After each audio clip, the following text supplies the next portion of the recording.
पूरी हंता virus family में ये एकमात्र ऐसा वायरस स्ट्रेन है जिसमें confirmed human to human transmission document किया गया है। लेकिन अच्छी खबर यह है कि ये कोविड या फ्लू की तरह हवा में नहीं फैलता।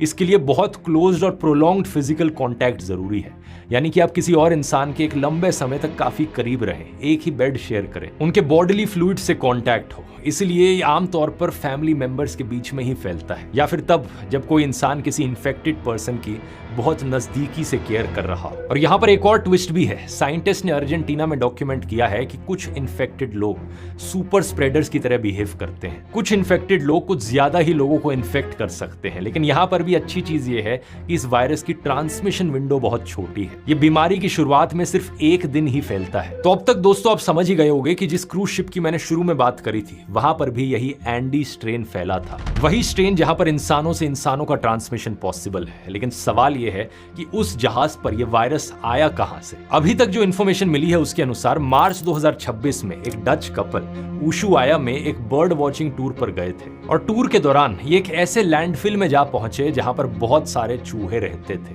अब चांस की बात देखिए, अगर ये 2-3 दिन बाद जहाज पर लौटे होते तो ये वायरस शायद ना फैलता, क्योंकि इसकी ट्रांसमिशन विंडो ऑन एवरेज सिर्फ एक दिन की है। लेकिन ये इस टूर के तुरंत बाद इस जहाज पर आ गए और यहीं पर और लोगों में इन्फेक्शन फैल गया। बाय द वे, ये वही डच कपल है जिसकी हंता वायरस से सबसे पहले मौत हुई। 10 मई तक इस जहाज पर टोटल 10 केसेस सामने आ चुके हैं और 3 लोगों की ऑलरेडी मौत हो चुकी है। इसके अलावा कई पैसेंजर्स को मेडिकली इवैक्यूएट करना पड़ा है और अभी 4 पेशेंट्स हॉस्पिटलाइज्ड हैं। एक आईसीयू में जोहानिसबर्ग साउथ अफ्रीका में, 2 अलग अलग हॉस्पिटल्स में नेदरलैंड्स में और एक स्विट्जरलैंड में। कई दिनों तक ये जहाज West African country Cape Verde की कोस्ट के पास खड़ा रहा था, लेकिन इस देश ने इसे डॉक करने की परमिशन देने से मना कर दिया। फिर स्पेन ने उसे अपने अंडर आने वाले ऑटोनोमस कैनरी आइलैंड्स पर डॉक करने की परमिशन दी, और 10 मई को यह जहाज फाइनली जाकर टेनेरिफ आइलैंड पर डॉक करता है। अब यहां से इस जहाज को इवैक्यूएट किया जा रहा है और यह देखना होगा कि कितने पैसेंजर्स यहां पॉजिटिव टेस्ट करते हैं। जहाज के क्रू में 2 इंडियंस भी शामिल थे और वो जहाज के साथ अब नेदरलैंड्स गए हैं और वहां पर क्वारंटीन में हैं,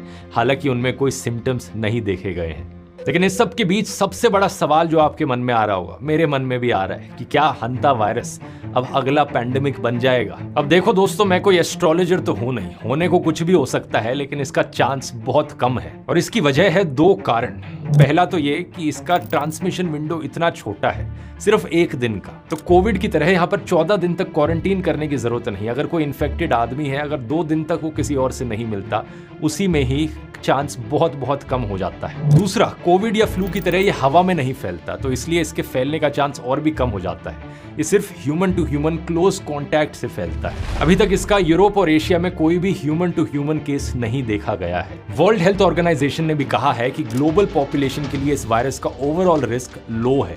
लेकिन ये इंसिडेंट एक बड़ा वेकअप कॉल है, क्योंकि इसका मोर्टेलिटी रेट, डेथ रेट 50% तक हो सकता है। तो जो लोग इन्फेक्ट हो जाते हैं उनके लिए ये बेहद जानलेवा है। ऊपर से इसका एल नीनियो से भी कनेक्शन है और इस साल एक बेहद बड़ा एल नीनियो आने की संभावना है। तो सवाल ये उठता है कि इस वायरस से खुद को कैसे प्रोटेक्ट किया जाए। सबसे पहले तो आपको अपने घर को सील करने की जरूरत है, ताकि चूहे घर के अंदर ना घुस सके। ये वायरस चूहों से फैलता है। अच्छा यही होगा कि आप घर में कोई भी ऐसी जगह या गैप ना छोड़े जिससे चूहे अंदर आ सके। अगर आप ऐसी किसी जगह पर जा रहे हो जहां बहुत चूहे होते हैं, जैसे कि स्टोरेज रूम, गोदाम या पुराने बंद कमरे, तो N95 मास्क या ग्लव्स पहनकर जाओ।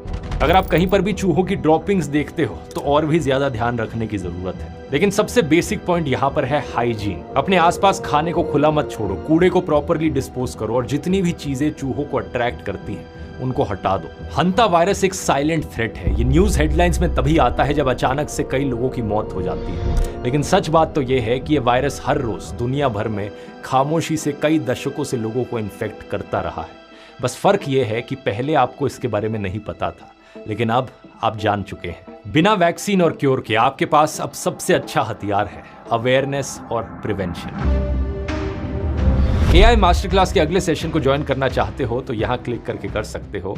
और अब अगर आपको एल नीनियो के बारे में और डिटेल में जानना है तो इस वाले वीडियो में जान सकते हो यहाँ क्लिक करके। बहुत बहुत धन्यवाद।